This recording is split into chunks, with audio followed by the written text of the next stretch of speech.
Messi won the World Cup in 2022. 7 goals, 3 assists, best player of the tournament. But before Qatar, there were 16 years of World Cups where things went very differently. Tournaments where he scored nothing. Tournaments where Argentina were humiliated. Editions where the criticism got brutal. In this video, we're going through every World Cup Messi played. What he actually did, what went wrong, what went right, and ranking all 5 at the end. But I want to know your take first. Which was his best World Cup? And which was his worst? Drop it in the comments. And if you enjoy this kind of video, feel free to subscribe. It genuinely helps the channel. Now, 2006. Germany 3 games, 1 goal, 1 assist. Argentina eliminated in the quarterfinals. And even before the tournament starts, the name Messi is everywhere. He's 18 going in, turns 19 during it, just off his first proper season at Barcelona. Ronaldinho is still technically the best player on earth, but anyone watching Messi was already doing the maths on how long that was going to last. And yet Argentina's coach, Jose Pekerman, leaves him on the bench for the first game. Fine, he's young. The squad had real players. Riquelme was the creative engine. Tevez was causing problems everywhere. Crespo was leading the line. It made a certain kind of sense. But then in Game 2 against Serbia and Montenegro, Messi comes on as a substitute, and almost immediately, he scores and sets one up. 19 years old, youngest Argentine ever to score at a World Cup. So he starts every game from here. Obviously, he starts Game 3 against the Netherlands. Gets taken off at halftime. In the round of 16 against Mexico, a game Argentina win, he enters in the 84th minute. 6 minutes of football in a knockout game. And a quarterfinal. Germany, the biggest stage of his career to that point.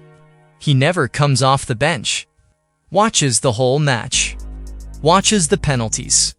Watches Argentina go out without touching the ball once. Pekerman had Riquelme, Tevez, Crespo. This wasn't a weak squad. But there's something almost painful about it in hindsight. Having the best card in your hand and keeping it face down because the moment doesn't feel right. 3 games, 1 goal, 1 assist. Quiet exit. The prodigy was there. Nobody was ready to let him off the leash yet. 2010 to South Africa, 5 games, 0 goals, 1 assist. Argentina eliminated in the quarterfinals. By 2010, the debate is over.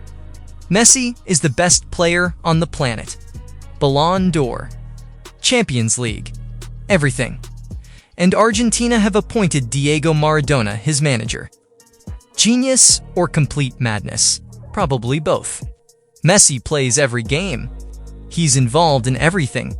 Creating, pressing, running at defenders.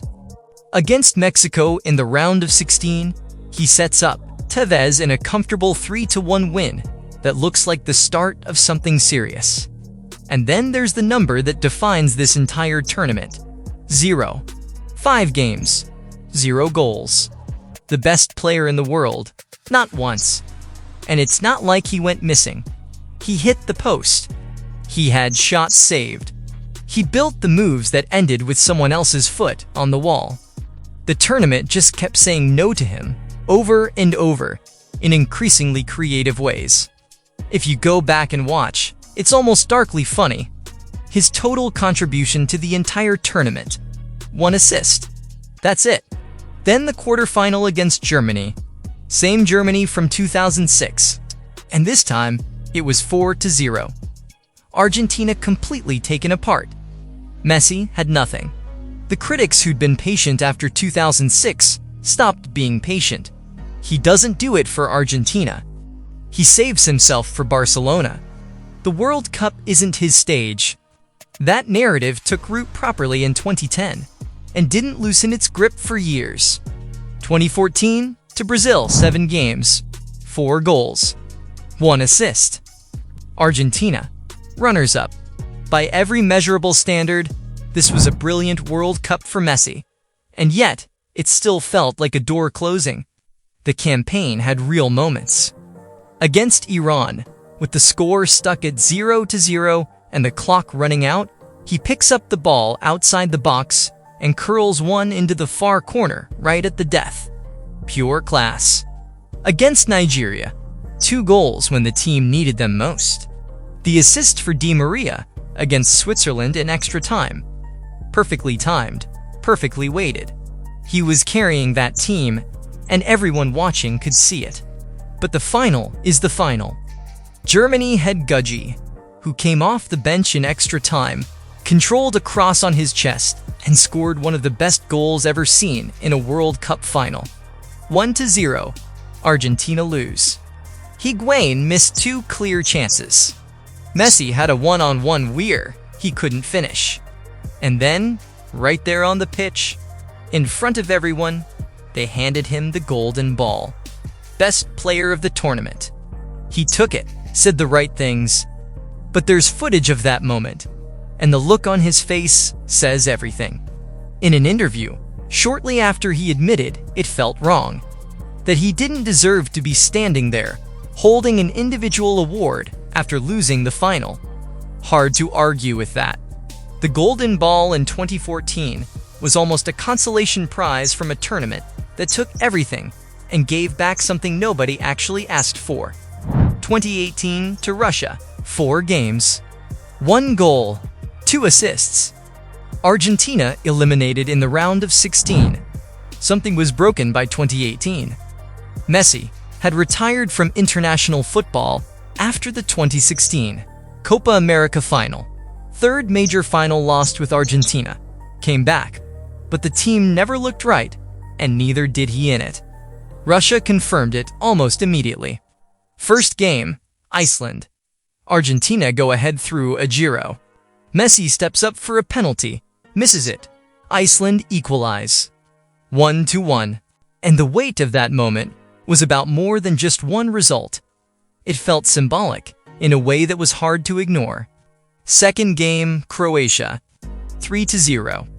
Caballero made a goalkeeping error so catastrophic that describing it doesn't do it justice. You have to see it. Argentina were one bad result from going home in the group stage. They survived on a Marcos Rojo volley in the 86th minute against Nigeria. Chaotic, stressful, very on brand. Then France in the round of 16. And this was genuinely a good game of football. Just a horrible one if you were supporting Argentina. Di Maria scored a thunderbolt from range. Mercafel got 1. Messi had 2 assists and looked like himself in patches. But Map was 19, and there were simply no answers for what he was doing. France won 4-3. After Russia, the questions weren't about Messi's quality. Nobody was going there. They were about whether it was simply over for him internationally. He was 31. The next World Cup was 4 years away. Even the most committed Messi defenders went quiet. And when those people go quiet, you know something has genuinely shifted. 2022, Qatar. 7 games, 7 goals, 3 assists. Argentina, world champions. Argentina arrive in Qatar, unbeaten in 36 games. Messi is 35. Everyone knows this is his last World Cup, including him. There's a weight hanging over the whole thing before a single ball is kicked. First game, Saudi Arabia. 51st in the FIFA rankings. Argentina lose. 2-1. Saudi Arabia's high defensive line was catching Argentine forwards offside over and over in the second half. Messi had given Argentina the lead. Then Saudi Arabia scored twice. And the whole world stopped and asked the question nobody wanted to say out loud. Is this how it ends? Messi, at his last World Cup, going home in the group stage? It was not how it ended. What followed was probably the greatest individual World Cup performance since Maradona in Mexico 1986. 7 goals, 3 assists. Goals in every single round, groups, round of 16, quarters, semis, final. First player in history to score in every stage of a single World Cup. 10 contributions in total. Against Mexico in the groups. A goal from outside the box that completely changed the momentum of Argentina's campaign. Against the Netherlands. A goal and assist, and that celebration directed straight at Van Gaal's bench, which was not accidental and was absolutely not subtle. Against Croatia in the semi. A penalty, and then this assist for Alvarez's third, where he runs through the entire Croatian midfield like the players in front of him simply aren't there. And then the final. France come back from 2-0 to level at 2-2 through Mbappé. Extra time. Argentina go 3-2 up. Mbappé again. Hat-trick. 3-3. And then, in the final minutes of extra time, Kolo Muani is clean through on goal. France are about to win the World Cup. Emiliano Martinez saves it. That stop, maybe the most important single save in Argentine football history, kept it at 3-3 and forced penalties. Gonzalo Montiel, the man who gave away the foul that led to France's equalizing penalty, steps up last to win it for Argentina. And scores. That's the kind of ending football occasionally produces and then spends decades talking about. The ranking 5 World Cups. Here's where they land. 5th, South Africa 2010. No goals in 5 games. Even knowing how close he came on several occasions, the numbers are the numbers. Has to be last. 4th, Germany 2006. 2 contributions as a teenager who barely played. Impressive for the context, but it was barely a tournament for him. 3rd, Russia 2018. 3 contributions. A disjointed team around him, out in the round of 16. He gave what he had. The setup made it almost impossible. 2nd, Brazil 2014. 4 goals, a World Cup final, a golden ball. Genuinely brilliant individually. Missing the one thing that would have made it the answer to everything. 1st, Qatar 2022. 10 contributions.